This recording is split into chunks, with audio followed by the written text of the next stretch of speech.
दिव्यांग साधना संघाच्या वतीने जळगाव येथे महाराष्ट्र राज्यातील दिव्यांग बंधू भगिनींच्या सर्वांगीण विकासाकरिता आमरण उपोषण दिनांक 13/8/2024 रोजापासून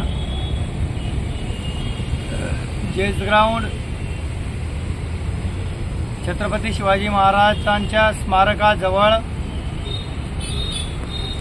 जळगाव येथे चालू आहे।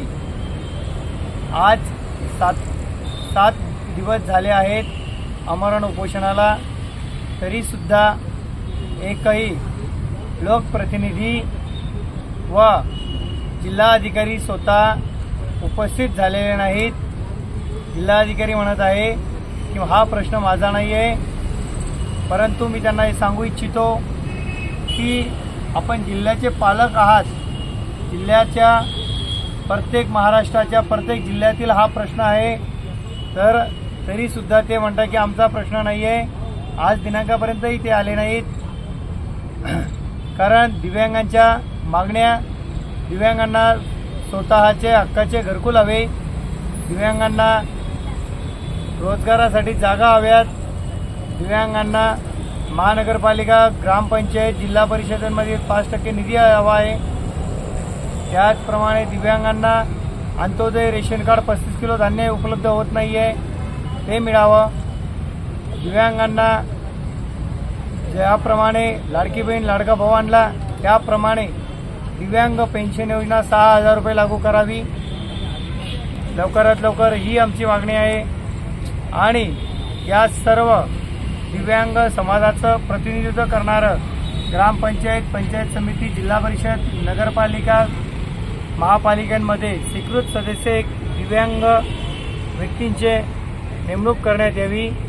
आणि त्याचप्रमाणे आमदार म्हणून राज्यपाल महोदयांच्या अधिकारामध्ये एक आमदार हा दिव्यांग घेण्यात यावा, जेणेकरून आमचे 1,050 कोटी रुपये पैकी जळगाव जिल्ह्याला एकही रुपया 2023-24च्या बजेट टीममधील खर्चायला शासनाने दिलेला नाही।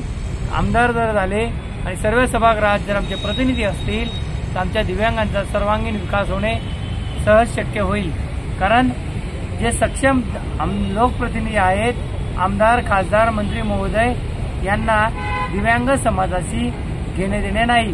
दिव्यांग समाज हा पाटील, बौद्ध, सांभार, कुंभार, मुसलमान, कोळी, हवी, माळी, शिपी, गोंड या देशात राहणाऱ्या सर्व समाजातील बंधू आणि भगिनी दिव्यांग आहेत आणि त्यांचा मिळून एक समाज तयार झालेला आहे। तो समाज 28 वर्षापासून आपल्या अधिकारांपासून भारतीय राज्यघटनेने आम्हाला समान जगण्याचा अधिकार दिलेला आहे, परंतु समान संधी आम्हाला न देता आम्हाला दुय्यम वागणूक दिली जाते।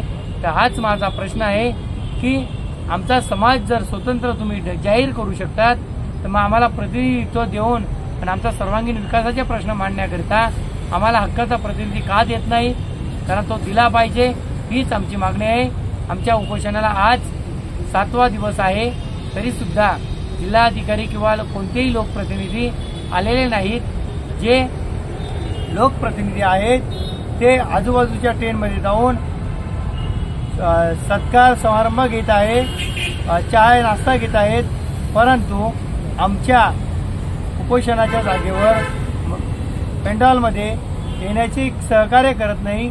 तरी तुम्हाला सर्व पत्रकार बंधूंना एकच विनंती आहे की ही बातमी जास्तीत जास्त लवकरात लवकर आणि चांगल्या पद्धतीने कशी मांडता येईल याचा प्रयत्न आपण करावा, हीच आपल्याला सर्वांना आग्रहाची विनंती। जय हिंद, जय महाराष्ट्र।